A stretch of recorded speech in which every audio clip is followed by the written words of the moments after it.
It's time for the Emerald Knight himself to face his worst nightmare in Night Terror's Green Lantern.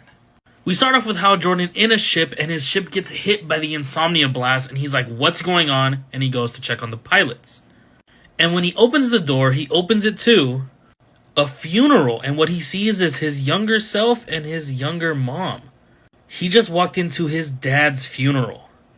And he becomes the younger version of himself, and he starts walking towards the casket when a hand starts creaking out.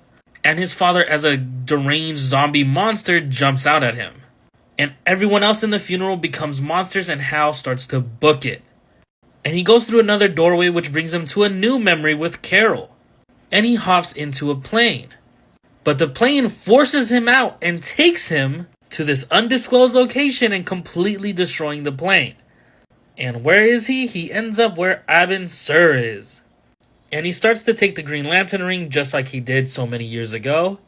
And he starts to feel a burning sensation. And Abin Sur wakes up saying, you're not the actual hero. You have no willpower.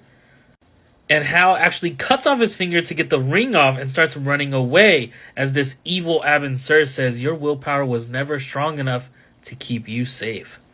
And this is where Hal runs into a whole other part of a dream, where he's being told he's no longer a part of the Green Lantern Corps and he needs to give up his ring. He's a criminal now. But it clicks in his head. Nothing feels right. How are they here? How is Kilowog here? Something's off. And he fights back asking, who are you? And we see them all turn into monsters. And Hal puts up a solid fight, taking down pretty much everything. Until we hear that there is one more nightmare he has to deal with left. And we see Parallax comes out of the giant Green Lantern battery.